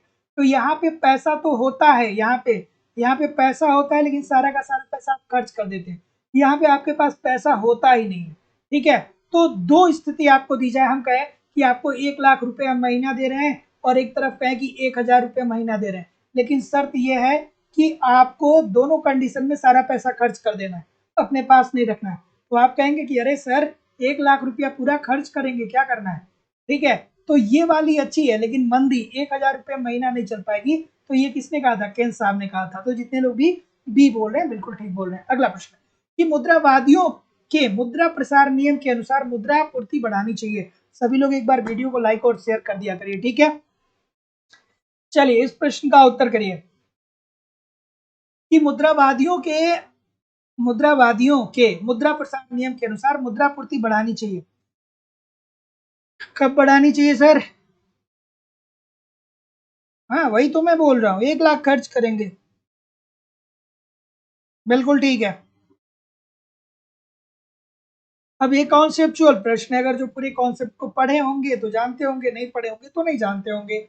देखिए मुद्रावादियों के मुद्रा प्रसार नियम के अनुसार मुद्रा की पूर्ति हमें बढ़ानी चाहिए मुद्रा स्फीति की दर के बराबर, ठीक है।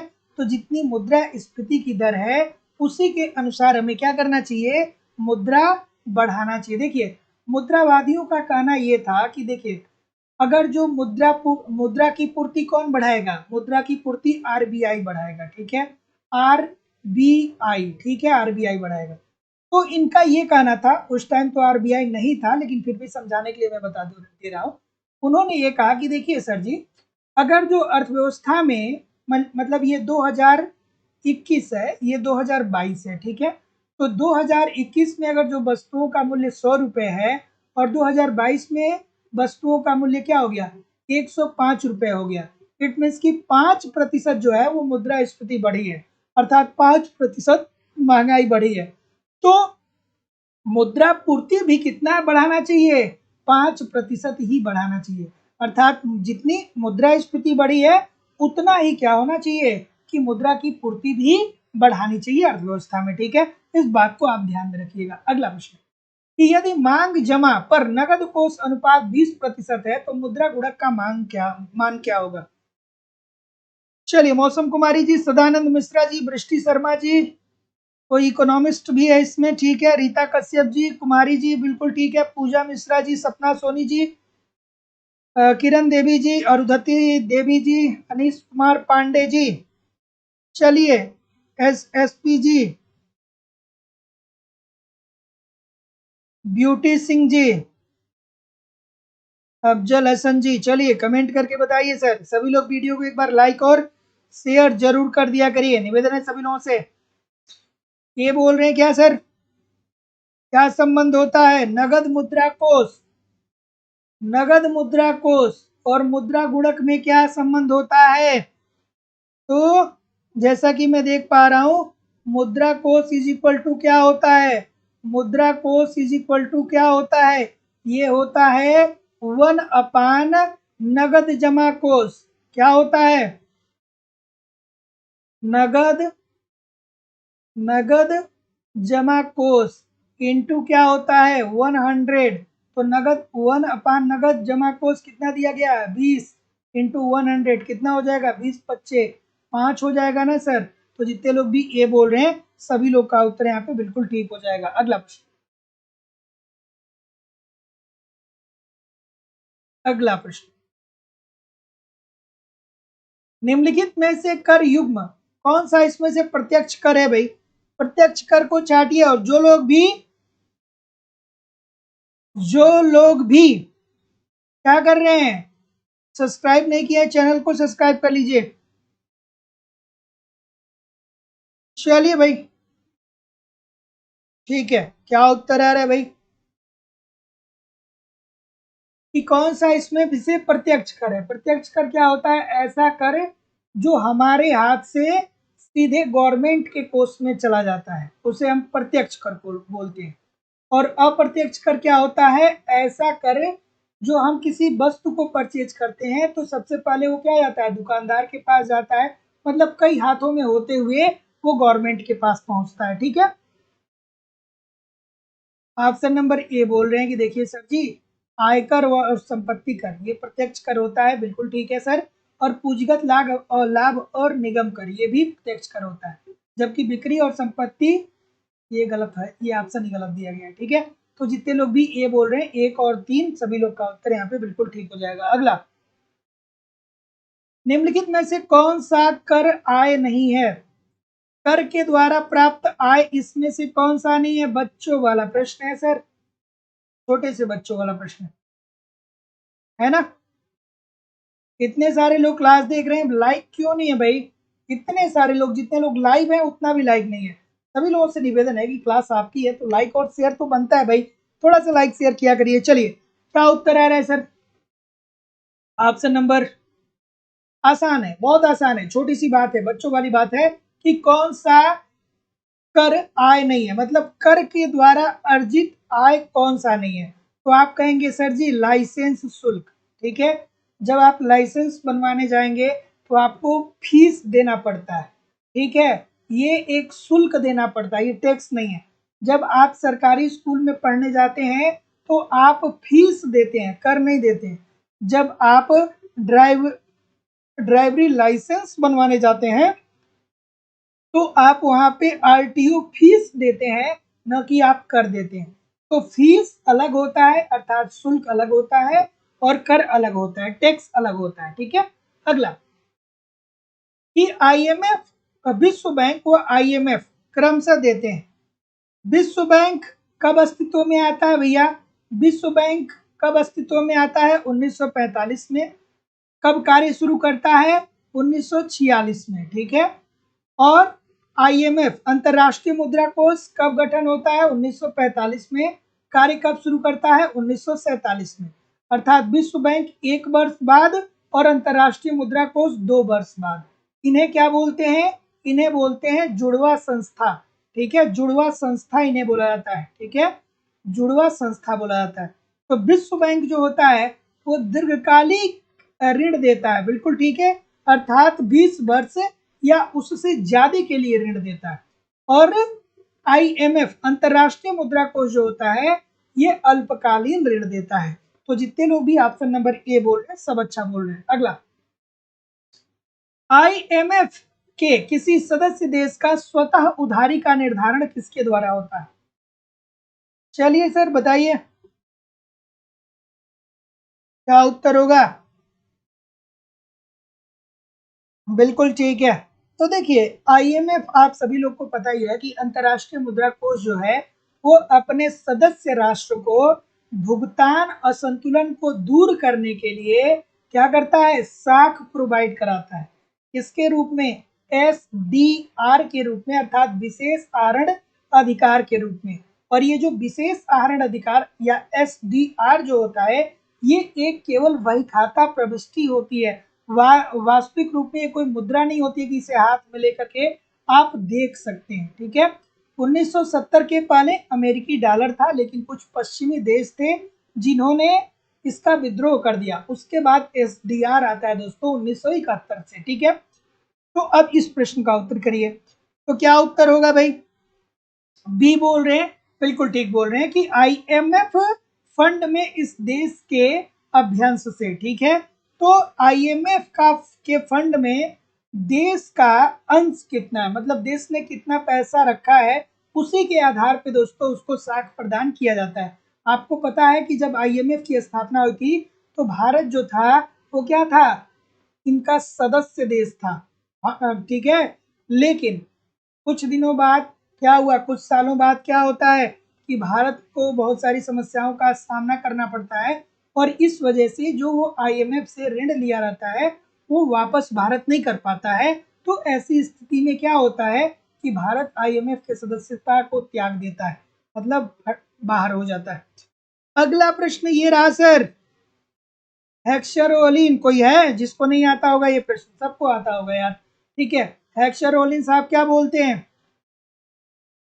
क्या बोलते हैं? कहते हैं देखिए भैया, जो संसाधन आपके देश में प्रचुर मात्रा में है उन्हीं संसाधनों का प्रयोग करके आप उत्पादन करिए और उसका निर्यात करके अंतर्राष्ट्रीय बाजार में बेचिए। अगला प्रश्न, कि द्वितीय पंचवर्षीय योजना में यह माना गया कि भारी उद्योगों का विकास सार्वजनिक क्षेत्र में होगा तथा उपभोग वस्तुओं की आपूर्ति सुनिश्चित होगी। बेहतरीन सा प्रश्न है, मजेदार सा। चलिए सर बता दीजिए। बिल्कुल ठीक है, क्या उत्तर होगा सर? क्या उत्तर होगा? डी बोल रहे हैं क्या, सी बोल रहे हैं? बहुत अच्छी बात है, जितने भी सी बोल रहे हैं सबके लिए एक बार क्लैपिंग कर दीजिए भैया, जिसको टेक्नोलॉजी पता हो, मुझे तो नहीं उतना पता होता है। चलिए क्या उत्तर होगा? बिल्कुल ठीक है, सी वालों के लिए एक बार जोरदार सभी लोग एक बार क्लैपिंग कर दीजिए। ठीक है, जितने भी सी बोल रहे हैं। हाँ बिल्कुल ठीक है। तो देखिए द्वितीय पंचवर्षीय योजना में यह माना गया कि भारी उद्योगों का विकास सार्वजनिक क्षेत्र में होगा तथा उपभोग वस्तुओं की आपूर्ति सुनिश्चित होगी निजी क्षेत्र से। ठीक है, तो जो द्वितीय पंचवर्षीय योजना हुआ दोस्तों, हम बताते हैं ना आपको बार बार, कितनी बार हम आपको बताए हैं कि जो द्वितीय पंचवर्षीय योजना था उसका ये उद्देश्य रखा गया कि जो निजी क्षेत्र हैं उनको बढ़ावा दिया जाए। ठीक है, जो हमारे उद्योगपति हैं, जो हमारे उद्योग हैं उनको बढ़ावा दिया जाए। तो भैया ये ऑप्शन नंबर डी होगा ना? इतने सारे लोग सी बोल रहे हैं, ये अच्छी बात थोड़ी है सर, नहीं अच्छी बात है ना। मैं बार बार बोलता हूँ, कितनी बार बोला हूँ कि द्वितीय पंचवर्षीय योजना पीसी महालनोबिस मॉडल पे आधारित थी और इस पंचवर्षीय योजना में निजी क्षेत्र को बढ़ावा देने के लिए गवर्नमेंट ने क्या किया, महत्वपूर्ण कार्य किए। ठीक है, तो जितने लोग भी डी बोल रहे हैं बिल्कुल ठीक है। अगला, कि निम्नलिखित में से कौन एक युग्म सुमेलित नहीं है? गलत कर देने के बाद तो सबको सही सभी लोग कर ही देते हैं, एक बार गलत हो जाता है और जब मैं उत्तर बताता हूँ तो सबको याद आ जाता है। हाँ सर आप ठीक बोल रहे हैं, आप क्यों नहीं ठीक बोल रहे हैं? याददाश्त कमजोर है, थोड़ा मेडिटेशन करिए। कितने लोग मेडिटेशन करते हैं? मेडिटेशन जिंदगी में बहुत जरूरी है, खास करके कि आप किसी भी क्षेत्र में कार्य करें। 10 या 15 मिनट एक महीने लगातार मेडिटेशन करिए, लगातार मेडिटेशन करिए एक महीने, आपको अपने अंदर एक अलग ही ऊर्जा और एक अलग ही आपका मेंटल स्टेटस होने वाला है। लेकिन मुझे पता है कि आप इतने सारे लोग सुन रहे हैं, लेकिन फिर भी 2-4 दिन करेंगे, उसके बाद नहीं होगा वो। 1 महीने अगर जो आप मेडिटेशन कर लेंगे ना, तो आप विश्वास मानिए कि ज़िंदगी आपकी थोड़ी-सी अलग मोड़ ले लेगी, है ना? आपके सोचने समझने की क्षमता, ठीक है, स्मरण शक्ति, ये ज़रूरी है भाई, बहुत ज़रूरी है। चलिए, अगला प्रश्न। अगला प्रश्न कि निम्नलिखित में से कौन सा एक युग्म सही सुमेलित नहीं है? बिल्कुल ठीक है। कौन सा सही सुमेलित नहीं है सर? क्या उत्तर आ रहा है? सी बोल रहे हैं। विपत्तिकारी समृद्धि सैमुअलसन साहब नहीं बोलते हैं तो कौन बोलता है? जगदीश भगवती साहब। क्या बोलते हैं? जगदीश भगवती साहब बोलते हैं ना विपत्तिकारी समृद्धि। इसमें क्या कहते हैं कि जो एक अल्प विकसित देश होता है वो अपने प्रचुर संसाधनों को निर्यात कर देता है, और ऐसी स्थिति में दीर्घकाल में उस देश में प्रचुर संसाधन क्या होते हैं, खत्म होने लगते हैं, और वो देश क्या होता है, कंगाल हो जाता है, दिवालिया हो जाता है। अगला, जे बकरी संकल्पना के अनुसार अवमूल्यन सहायक होगा। इजी सी बात है भाई, एक बार नहीं बहुत बार मैंने आपको बताया कि जे बकरी संकल्पना के अंतर्गत ये कहा गया है कि जब कोई राष्ट्र अवमूल्यन करता है तो अल्पकाल में अवमूल्यन से भुगतान असंतुलन की स्थिति क्रिएट होती है, लेकिन दीर्घकाल में ये अर्थव्यवस्था के लिए सही होता है, अर्थात भुगतान असंतुलन की स्थिति खत्म हो जाती है। ठीक है, तो क्या उत्तर हो जाएगा सर? सी होगा ना, केवल दीर्घकाल में ठीक होगा। अगला, राष्ट्रीय सांख्यिकी दिवस प्रत्येक वर्ष मनाया जाता है। अब जो लोग पूरे सेशन को नहीं देखेंगे वो इस प्रश्न के, इस प्रकार के प्रश्नों की प्रैक्टिस नहीं कर पाएंगे। और आप विश्वास मानिए, आप कितनी भी थियरी की किताब पढ़ लीजिए, चाहे कितना भी थियरी पढ़ लीजिए, इस प्रकार के जो क्वेश्चन होते हैं आपके पेपर में बनते हैं, और थियरी से बहुत सारे इस प्रकार के प्रश्न कवर नहीं होते हैं। उसको प्रैक्टिस सेशन के माध्यम से ही तैयार किया जा सकता है। ठीक है, क्या उत्तर होगा सर? बी बोल रहे हैं। बहुत अच्छी बात है सर। तो बी सी बहुत सारे लोग गलत बोल रहे हैं। ठीक है, तो जितने लोग भी बी बोल रहे हैं कि सर जी 29 जून को, सभी लोग का उत्तर ठीक है। तो याद रखिएगा सर कि राष्ट्रीय सांख्यिकीय दिवस जो है ये 29 जून को मनाया जाता है। अगला प्रश्न, मेक इन इंडिया का उद्देश्य क्या है सर, बताइए। और जो लोग भी अभी तक लाइव स्टडी इलाहाबाद के मोबाइल एप्लीकेशन पे इकोनॉमिक्स की कॉन्सेप्ट की क्लास नहीं ज्वाइन किए हैं, आप जरूर ज्वाइन कर लीजिए। वहां पे आपको आपके सिलेबस के अनुसार सारे कॉन्सेप्ट पढ़ाए जा रहे हैं, कंप्लीट आपको नोट्स दिया जा रहा है, टेस्ट सीरीज दिया जा रहा है, प्रीवियस ईयर के क्वेश्चन पेपर और करंट सब कुछ प्रोवाइड किया जा रहा है। बस इसको आप ईमानदारी से फॉलो करते रहिए, यूट्यूब पे प्रैक्टिस करते रहिए, कहीं भी इधर उधर से कुछ भी आपको कलेक्ट करने की जरूरत नहीं होगी। डिस्क्रिप्शन बॉक्स में एप्लीकेशन का लिंक है, एप्लीकेशन को डाउनलोड करके कोर्स को डायरेक्ट परचेज कर सकते हैं। आपके सिलेबस के अनुसार सारी चीजें पढ़ाई जा रही है, लाइफ टाइम की वैलिडिटी दी जा रही है। किसी भी इंक्वायरी के लिए नीचे दिए गए नंबर पे कॉल या व्हाट्सएप मैसेज कर सकते हैं। क्या उत्तर आ रहा है सर? मेक इन इंडिया की शुरुआत कब होती है सर?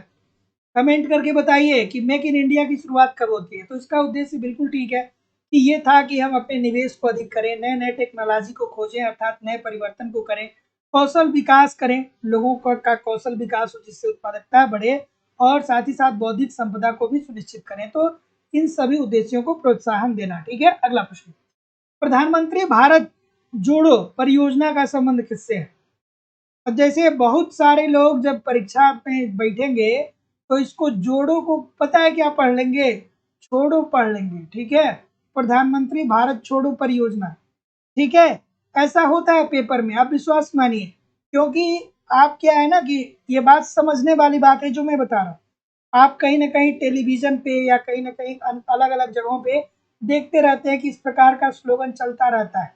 वो भारत का कम होता है, पाकिस्तान जैसे देश का ज्यादा होता है कि वहां पे स्लोगन लगता है प्रधानमंत्री भारत छोड़ो, राष्ट्रपति भारत छोड़ो। ठीक है, ठीक है, तो एग्जामिनेशन हॉल में देखिए, थोड़ा सा बच के रहिएगा सर। ठीक है, तो छोड़ो नहीं पढ़ना है, जोड़ो पढ़ना है। तो जितने लोग भी बी बोल रहे हैं बिल्कुल ठीक बोल रहे हैं। तो प्रधानमंत्री भारत जोड़ो परियोजना का जो संबंध है वो राजमार्गों के विकास से है, ठीक है। तो जो हमारे राजमार्ग हैं उनको क्या करना है दोस्तों, इनका विकास करना है। एक महानगर से दूसरे महानगरों तक इनको क्या करना है दोस्तों, विकसित करना है या फैलाना है। तो जितने लोग भी बी बोल रहे हैं ठीक बोल रहे हैं। अगला प्रश्न, सूची 1 को सूची 2 के साथ सुमेलित कर दीजिए सर, और बता दीजिए कि कौन सा गलत है, इसमें से कौन सा सही नहीं है सर। ये तो बच्चों वाला प्रश्न है, सबको पता होगा, नहीं पता है? चलिए, रावण कुमार जी, क्लास 7 बजे से होती है, आप अगर जो समय से ज्वाइन कर लेंगे तो अच्छा लगेगा सभी को, आपको भी अच्छा लगेगा, हम लोग को भी, ठीक है। क्लास जो है 7 बजे से यार 1 घंटे 40 मिनट की क्लास में ले रहा हूँ वर्तमान समय। 1 घंटे 40 मिनट अगर जो प्रैक्टिस नहीं कर पा रहे हैं भैया, तो कैसे 6 घंटे 7 घंटे पढ़ाने जाएंगे आप? नौकरी मिलने के बाद 6 घंटे 7 घंटे पढ़ाना पड़ेगा ना। आप 1 घंटे 40 मिनट की क्लास नहीं ले पा रहे हैं, तो 6-7 घंटे बोलना पड़ेगा, तो कैसे बोलेंगे? तो टीचर बनना है तो उसकी काबिलियत को विकसित तो करिए। टीचर बनने के लिए धैर्य की जरूरत होती है, धैर्य से पढ़िए। तो अभी मैं बोल रहा हूँ ना कि धैर्य से पढ़िए, 2-3 लोग गायब हो जाएंगे, उनको लगेगा सर जी ज्ञान दे रहे हैं, छोड़ो क्लास। ठीक है, तो यार कम से कम धैर्य तो बनाइए। जैसे मैं कुछ बोलता हूँ, देखता हूँ 2-3 लोग गायब हो जाते हैं, उनको ये लगता है सर अननेसेसरी उस पर समय बिता रहे। समय नहीं बिता रहे हैं, जो छोटी छोटी चीजें हैं ये बहुत महत्वपूर्ण आपके लिए, इसको जानना पड़ेगा, इसको समझना पड़ेगा, नहीं समझेंगे चीजें नहीं हो पाएंगी, है ना। चलिए, इस प्रश्न का उत्तर करिए, सूची 1 को सूची 2 के साथ सुमेलित करिए। तो जितने लोग भी यहाँ पे सी बोल रहे हैं कि सर जी 1992 से लेकर के 1997 तक 8वीं पंचवर्षीय योजना थी। 8वीं पंचवर्षीय योजना का थीम क्या था सर? 8वीं पंचवर्षीय योजना किस मॉडल पे आधारित थी, कमेंट करके बताइए। 8वीं पंचवर्षीय योजना किस मॉडल पे आधारित थी, कमेंट करके बताइए। बिल्कुल ठीक है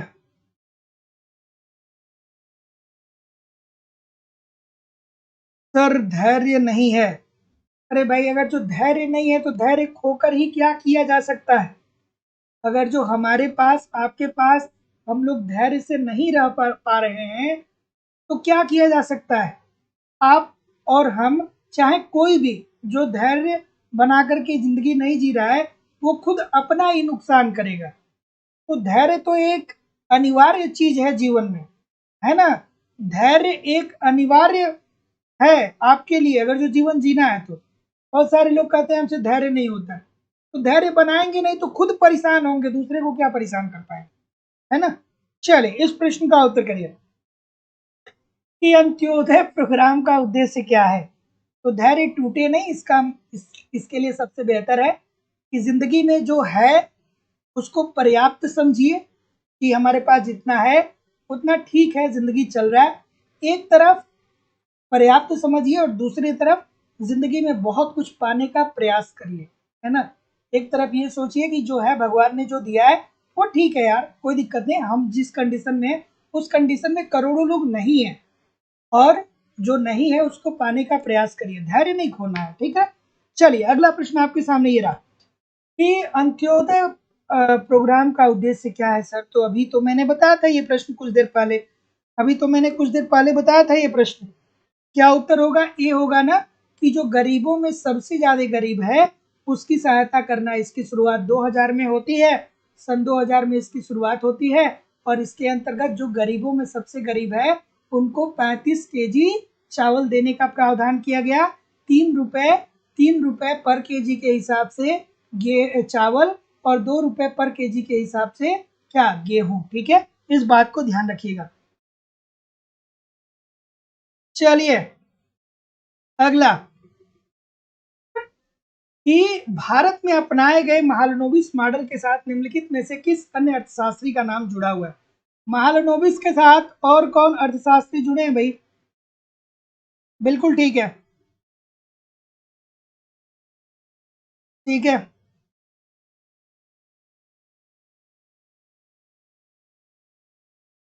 ठीक है, बिल्कुल ठीक है। क्या उत्तर है रे भाई? ऑप्शन नंबर, क्या बोल रहे हैं, सी बोल रहे हैं, डी बोल रहे हैं? Option number C. बिल्कुल, जी ए फेल्डमैन साहब, ठीक है। तो भारत में अपनाए गए महालनोबिस मॉडल के साथ निम्नलिखित में से किस एक अन्य अर्थशास्त्री का नाम जुड़ा है? तो वो है दोस्तों फेल्डमैन साहब। तो जितने लोग भी सी बोल रहे हैं ठीक बोल रहे हैं। अगला, भारत में कृषि आयकर पर कर लगाने के प्रश्न पर भारत सरकार द्वारा बनाई गई समिति के अध्यक्ष निम्नलिखित में से कौन थे? कौन थे भाई? ठीक है, चलिए। भारत में कृषि आयकर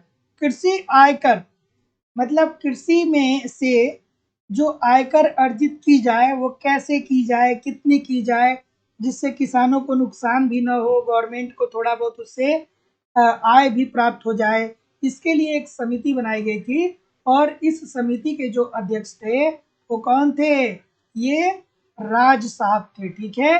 के ए के सॉरी के एन राज साहब, ठीक है। तो ऑप्शन नंबर क्या बोल रहे हैं यहाँ पे? जितने लोग भी डी बोल रहे हैं सभी लोग का उत्तर यहाँ पे बिल्कुल ठीक हो जाएगा। कहीं भी जाइएगा नहीं, कमेंट करके बताइए कितने प्रतिशत प्रश्न आपके सही हैं।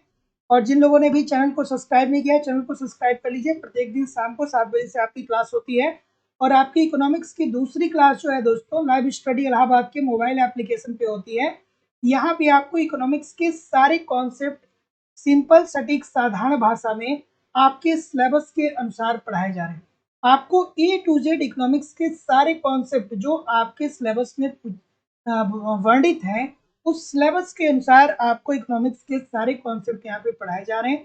साथ ही साथ आपको कंप्लीट नोट्स भी दिया जा रहा है, क्योंकि नोट्स के साथ एक समस्या होती है कि या तो नोट्स मिलते नहीं है, या मिल भी जाते हैं तो इतने कॉम्प्लिकेटेड होते हैं कि समझ में नहीं आता है क्या पढ़ना है क्या छोड़ना है। तो एक तरफ कॉन्सेप्ट के माध्यम से पढ़ते रहिए, दूसरी तरफ नोट्स के माध्यम से रिविजन करते रहिए। फिर मैं यहाँ पे आपको टेस्ट सीरीज भी दे रहा हूँ, टेस्ट दीजिए, अपना इवेल्युएशन करिए कि आपकी तैयारी कैसी चल रही है, आपके एग्जाम में किस प्रकार के प्रश्न पूछे जा रहे हैं, गलती कहाँ पे हो रही है, उस गलती को सुधारिए, फिर अगला टेस्ट दीजिए। साथ ही साथ दोस्तों आपको मैं प्रीवियस ईयर के क्वेश्चन पेपर भी दे रहा हूँ, उसको भी आप पढ़ते रहिए, देखते रहिए कि आपके पिछले सालों में आपके एग्जाम में किस प्रकार के प्रश्न पूछे गए हैं। और करंट भी मैं कवर कराता हूँ, सब कुछ कवर हो रहा है दोस्तों। यहाँ पे कुछ भी इधर उधर से आपको कलेक्ट करने की जरूरत नहीं होगी। हमारी अलग अलग बैच चल रही है, बस आप ईमानदारी से एप्लीकेशन पे इन कंटेंट को फॉलो करते रहिए। और लाइफ टाइम की वैलिडिटी आपको मिलती है। इट मीन्स एक बार आप एडमिशन लेते हैं तो आगामी कोई भी परीक्षा आती है तो आप चाहेंगे तो हमारे साथ जुड़ सकते हैं, आपको अलग से कोई फीस पेमेंट करने की जरूरत नहीं होगी। तो सारी बैचेज उपलब्ध है लगभग Uttar Pradesh TGT, Jharkhand TGT, Madhya Pradesh state, Madhya Pradesh state, LT grade, GIC lecturer, UGC NET, Uttarakhand lecturer, Bihar शिक्षक भर्ती। साथ ही साथ दोस्तों आपको D triple S B, NBS, सारा बैच आपको अलग अलग मिल जाएगा, जहाँ पे आपके अलग अलग सिलेबस के अनुसार सारी चीज़ें पढ़ाई जा रही हैं। तो एडमिशन के लिए सिंपली दोस्तों बात करें फीस की, तो Madhya Pradesh state UGC NET assistant professor की फीस 2500 रुपये है। Uttar Pradesh TGT PGT, Jharkhand TGT PGT, Uttarakhand lecturer, Bihar PGT और अन्य परीक्षाओं की फीस 2000 रुपये है।